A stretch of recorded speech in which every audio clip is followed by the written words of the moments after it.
Mr. Blanton, I'm going to move off to another subject so you can take a breath there for a moment. Thank you. I want to talk about the security of the Capitol itself. You know, we brought up January 6th here, and a lot of changes have been made and a lot of money has been spent. And I want to specifically start off with the fiscal year 2021 security supplemental that was provided, a value of $300 million to your office to address security issues. Was the entirety of that amount, $300 million, used in the area that was designated that it was supposed to be?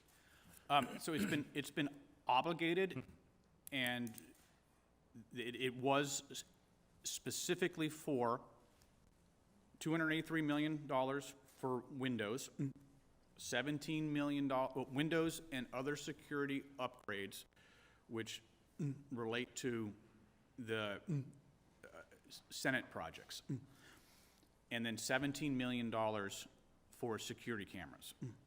So that is the only area that we will be expensing money from that security supplemental. Okay, so let's make sure I got this right. $283 million for Windows? Yes. Is that? And that's across campus, that's not just on the House. So it'll be Senate, House, and we can get in. Senate and House office buildings. Okay. Then we can discuss the details on that at another time. $17 million is for security cameras. In the Senate and the House office buildings. Are these additional cameras to what's there, upgrade to what we already have, a combination? They're additional cameras. The scope of it was for the first and second floor to the House office buildings. And I want to be very clear, it also did not include anything for the Capitol building itself. Okay. And so the money has not completely been used at this point, which is saying it's It has been obligated but not expensed. Has any of it been expensed?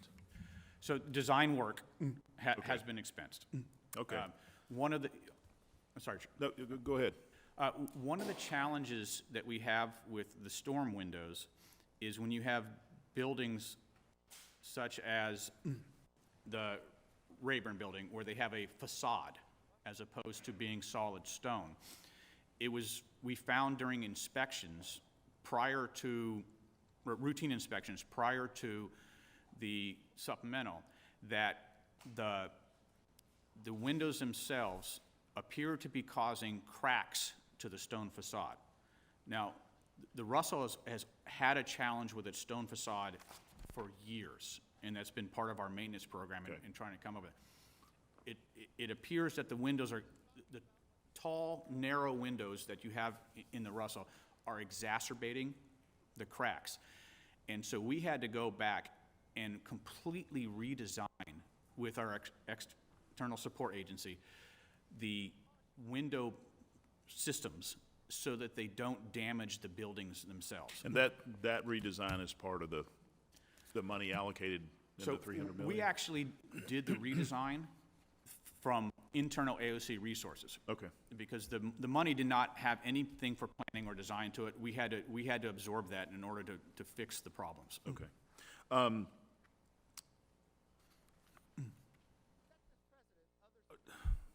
Is the Capitol in its state right now less secure or more secure than it has been for previous State of the Unions? So I think in general, the Capitol is, and the Capitol complex is more secure. Okay. And part of that is physical security upgrades, but part of that, and the most important piece of it, is the communication that we've had with the executive branch when it comes to sharing intelligence and sharing security information, as well as with the intel community and the neighboring police forces around us. And so we have much better cooperative partnering agreements. We have a more robust ability for the chief of police to be able to declare an emergency without having to come back to a bureaucratic board and ask permission.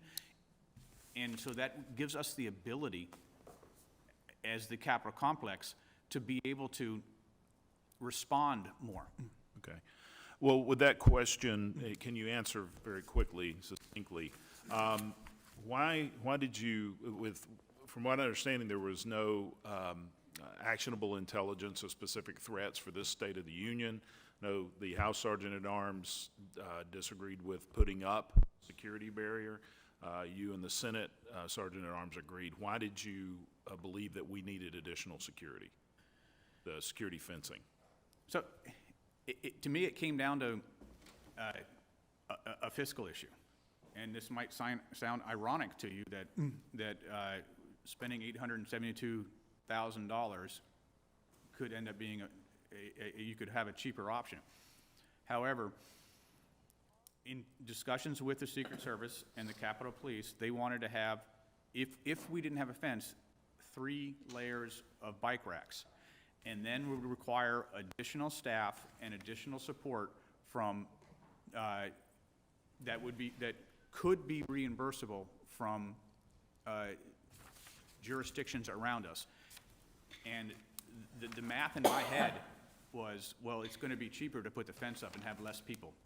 All right. Well, thank you for that. I do have additional questions, but I can submit them for the record, or if we do a second round.